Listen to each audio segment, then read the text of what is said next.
Hello, my beloved students. Good morning and welcome to the digital class of today. Today we shall discuss on the remaining part of the story, A Shipwrecked Sailor, after part 1. So, boys, get ready yourself and open at page number 85 of your textbook. So, before going to the main point, I want to summarize the total story before you so that you can remember the whole story in brief. On September 30, 1659, we have to use our mother tongue to make you sense the story. 1659 সাল 1659 খ্রিস্টাব্দের 30শে September এর ঘটনা। Robinson Crusoe একটি ভয়ঙ্কর ঝড়ে সামুদ্রিক ঝড়ে সমুদ্রে আটকে পড়েছিলেন এবং তার জাহাজ ডুবি হয়েছিল। So Robinson Crusoe was caught in a violent storm and suffered from shipwreck. He landed on a secluded island.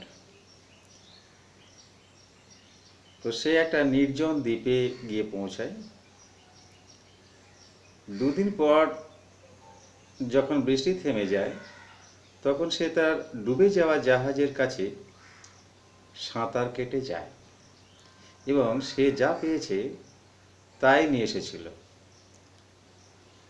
After 2 days, when the rain stopped, he swam back to the wreck of his ship to rescue whatever he could find. So there he got some tools, food, gun, etc. তো সেখান থেকে সে কিছু যন্ত্রপাতি, কিছু খাবার, একটি বন্দুক সে পেয়েছিল। Slowly he built a safe habitation on the island. আস্তে আস্তে সে ওই দ্বীপে একটা বসতি স্থাপন করেছিল। He fenced it with cables and wood stakes. সে সেই বাড়িটাকে চারদিকে বেড়া দিয়েছিল কাঠের খুঁটি দিয়ে এবং কিছু তার দিয়ে দড়ি দিয়ে। He started to keep a journal.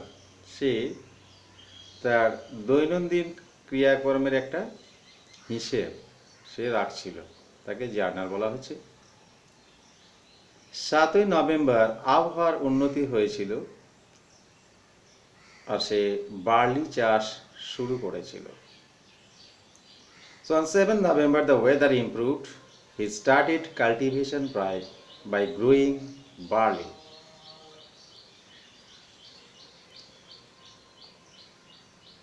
ষোলোশো খ্রিস্টাব্দের জুন মাসের মধ্যে সে সুরক্ষিত খাদ্য এবং বাসস্থানের সংস্থান করতে সক্ষম হয়েছিল। By the June of 1660 he secured food and shelter.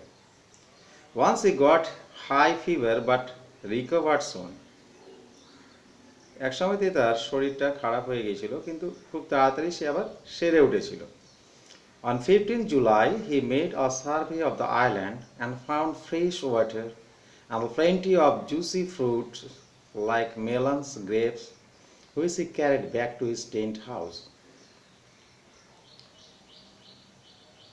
15ই July সে পুরো দ্বীপটির পরিদর্শন করেছিল এবং পরিষ্কার জল এবং প্রচুর রসালো ফল পেয়েছিল, যেমন নাকি তরমুজ পেয়েছিল, আঙ্গুর পেয়েছিল, যেগুলোকে সে তার তাঁবুতে নিয়ে এসেছিল। He even made a lamp using tallow, clay and wick. পশুর চর্বি, মাটির পাত্র এবং সলতে দিয়ে সে একটা প্রদীপও জ্বালিয়েছিল। In this way he spent a whole year on that unknown desolate island. এইভাবে সে একটা পুরো বছর ওই পরিত্যক্ত নির্জন দ্বীপটিতে কাটিয়েছিল। This is the summary of the whole story. তোমরা নিশ্চয়ই বুঝে গেছো। I think you have understood the whole story in brief. So come to the point, boys. that is the reading and discussion the meaning or the interpretation of the meaning of the remaining topic. So find your textbook and open at page number 85. That is, so far we have done in part 1, that is, I was convinced I had to spend the rest of my life alone in this wild, desolate island. এই পর্যন্ত আমরা পড়েছিলাম to connect your previous knowledge to the present. Follow that lines. I was convinced মানে আমি বিশ্বাস করাতে বা করিয়েছিলাম যে বাকি জীবনটা আমাকে এই পরিত্যক্ত নির্জন দ্বীপে কাটাতে হবে। After that, I reached long for a place of safe habitation. আমি অনেক দূরে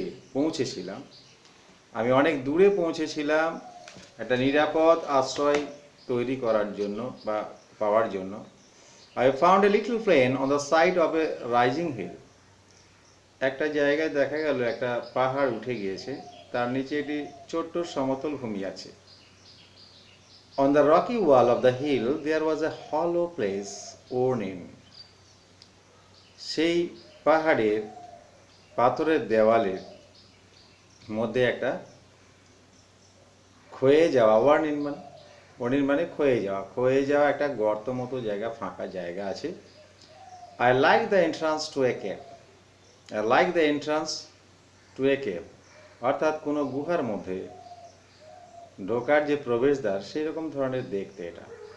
On the flat of the green just before this hollow, এই যে ফাঁকা জায়গাটা আছে, এই ফাঁকা জায়গাটার ঠিক সামনেতেই একটা সমতল সবুজ জায়গা আছে। I resolved to pitch my tent. এখানে pitch মানে হচ্ছে set up. Pitch means set up, স্থাপন করা। এইখানে আমি ঠিক করলাম যে আমার টেন্টটা এখানে স্থাপন করব। I cut the wood I collected into stakes. যে কাঠটা আমি কালেক্ট করেছিলাম সেই কাঠটাকে আমি কেটে খুঁটি বানালাম। I dropped them into the ground in a semicircle around my tent. অর্থাৎ আমার টেন্টের চারদিকে সেগুলোকে আমি খুঁটির মতো মাটির নিচে পুঁতে দিলাম সেমি সার্কেল ওয়েতে, অর্থাৎ অর্ধচন্দ্রাকারে। The stakes stood 6 inches apart from each other. আর এই যে খুঁটিগুলো একটা খুঁটি থেকে আরেকটা খুঁটির দূরত্ব ছিল 6 ইঞ্চি। I put the cables I had rescued from the ship around the stakes in the manner of a fence. আমি যে দড়িগুলো, মোটা দড়ি যেগুলো আমি শিপ থেকে নিয়ে এসেছিলাম, উদ্ধার করেছিলাম, সেইগুলো দিয়ে বেড়ার মতো করে আমি টেন্টের চারদিকে সেগুলোকে লাগিয়ে দিলাম। I used a short ladder to go over the fence. এবং এই ছোট্ট একটা মই তৈরি করেছিলাম যেটা দিয়ে টেন্টের উপর দিয়ে যাওয়া যায়, অর্থাৎ ফেন্সের উপর দিয়ে টেন্টে ঢোকা যায়। Once in I withdrew the ladder after me so that I was completely fortified against the world outside. আর একবার যদি ওই মইটা আমি ভেতরে ঢুকে তুলে নিই তাহলে আমি বাকি যে পরিবেশ আছে, বাকি যে দুনিয়া আছে তা থেকে আমি নিরাপদ হয়ে যাব। Here fortified means secure, safe হয়ে যাব। Into this tent I brought all my stores and provisions. এই টেন্টের মধ্যে আমার যত খাবারের জিনিস ছিল, যত জিনিসপত্র ছিল সবগুলি আমি নিয়ে এসেছিলাম। After I had been on the island for 10 or 12 days, সেই আইল্যান্ডে আমি 10 থেকে 12 দিন থাকার পর it occurred to me that I would lose the measure of time. আমি দেখলাম কি 10 থেকে 12 দিন থাকার পর, আমি হিয়ার মিন্স রবিনসন ক্রুসো, সবসময় মনে রাখবে এখানে আই যতগুলো ইউজ করা হয়েছে রবিনসন ক্রুসোকে রেফার করবে, অর্থাৎ Robinson Crusoe is a fictional character of this story. তো সেইটা মনে রাখতে হবে। এখানে রবিনসন ক্রুসো 10 থেকে 12 দিন ওই দ্বীপে কাটানোর পরে হঠাৎ তার মনে হলো সে যেন সময় গোনাটা ভুলে গিয়েছে। This was because I had neither watch nor calendar. এটা হয়েছিল এই কারণে যে সেখানে কোনো ক্যালেন্ডারও তার কাছে ছিল না আর কোনো ঘড়িও ছিল না। To prevent this, I cut with my knife upon a large post the date of my landing. তো সেই জন্যে আমি হচ্ছে একটা ছুরি দিয়ে একটা বড় পোস্টে ডেট, অর্থাৎ কোন ডেটে আমি সেখানে ল্যান্ড করেছি সেটা লিখে রাখলাম। I put a notch with my knife for everyday. এই নচ মিনস হচ্ছে মার্ক, চিহ্ন, অর্থাৎ আমার ছুরি দিয়ে সেখানে প্রতিদিন আমি একটা করে চিহ্ন এঁকে দিই। After a long spell of rain, অর্থাৎ দীর্ঘ বৃষ্টির পর, I saw some fair weather around 7th November. দীর্ঘ বৃষ্টিপাতের পর, বৃষ্টি হওয়ার পর ওই নভেম্বরের 7 তারিখ মতো এরকম সময়তে ওয়েদারটা একটু ভালো হলো, অর্থাৎ আবহাওয়া খানিকটা ভালো হলো। I spent the next couple of days making small wood boxes to keep my provisions dry from the rain. I spent the next couple of days, তারপরের দুদিন আমি কাটালাম। কিভাবে কাটালাম? মেকিং স্মল উড বক্সেস, অর্থাৎ কাঠ দিয়ে ছোটো ছোটো বাক্স বানাচ্ছিলাম। কী জন্যে? না সেই বাক্সগুলোতে যাতে আমার খাবার দাবারগুলো বা জিনিসপত্রগুলো আমি রাখতে পারি এবং সেগুলো যেন ড্রাই থাকে, শুকনো থাকে, সেই জন্যে কাঠের বাক্স বানাচ্ছিলাম। Among the things I rescued from the ship, there was a small bag of curds meant for poultry feed. Among the things I rescued, অর্থাৎ যে জিনিসগুলো আমি উদ্ধার করেছিলাম জাহাজ থেকে, তার মধ্যে ছিল একটা ছোট ব্যাগ যেখানে খানিকগুলো কর্ন অর্থাৎ শস্য ভরা ছিল। অর্থাৎ শস্য ভরা ছিল মানে এই শস্যগুলো ছিল পোলট্রি অর্থাৎ মুরগির খাবার বা পাখিদের খাবার। Most of it had been devoured by rats, আর এদের বেশিরভাগই ইঁদুরে খেয়ে নিয়েছিল। I saw nothing but husk and dust in the bag. তো কি দেখলাম যে ওই ব্যাগের মধ্যে যে কর্নগুলো ছিল, কর্নগুলো কিছুই নেই, খালি পড়ে আছে খোসা অর্থাৎ তুষ আর কিছু ধুলো। I emptied the contents outside my wall. তো আমি কি করলাম? পুরো কন্টেন্টটা নিয়ে গিয়ে আমার টেন্টের ওয়ালের বাইরে সেটাকে খালি করলাম। This was a little time before the great rains. আর এইটা আছে একটা ছোট্ট সময় পেয়েছিলাম যে সময়টাতে তখন বৃষ্টি নেই, তারপরে লম্বা বৃষ্টি শুরু হয়ে গিয়েছিল। A month letter I discovered green stocks shooting out of the ground.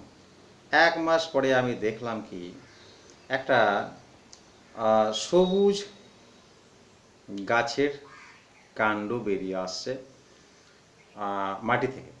I was astonished to discover it was perfect green barley. এবং আমি অবাক হয়ে গেলাম এটা দেখে যে এটা আর কিছুই নয়, সবুজ রঙের ছোট বার্লি গাছের চারা সেখান থেকে বেরিয়ে আসছে।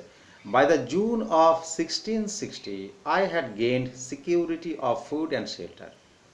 অর্থাৎ 1660 সাল, এই সময়তে 1660 সালে I had gained a security of food and shelter, অর্থাৎ 1660 সালে আমার খাবার এবং বাসস্থান এই দুটো নিশ্চিতকরণ আমি করে ফেললাম এই সময়ের মধ্যে। So in this same month I developed a high fever and lay weak and thirsty. In this same month মানে এই একই মাসে I developed a high fever, আমার খুবই জ্বর এসেছিল এবং আমি ভীষণ দুর্বল হয়ে পড়েছিলাম, তৃষ্ণার্ত হয়ে পড়েছিলাম। I recovered around 30th and gradually felt stronger than the day before. আস্তে আস্তে আমি রিকভার করলাম এবং আগের দিনের চাইতে আর একটু বেশি বলবান হলাম এবং আস্তে আস্তে এইভাবে আমি সেরে উঠলাম। So until this boys, today in our part 2, so on part 3 we shall discuss the remaining part and the main theme of the story. So you are advised to read and guess the meaning of the words, that is the new words used in this story. So boys, stay at home, stay safe, and that's all today.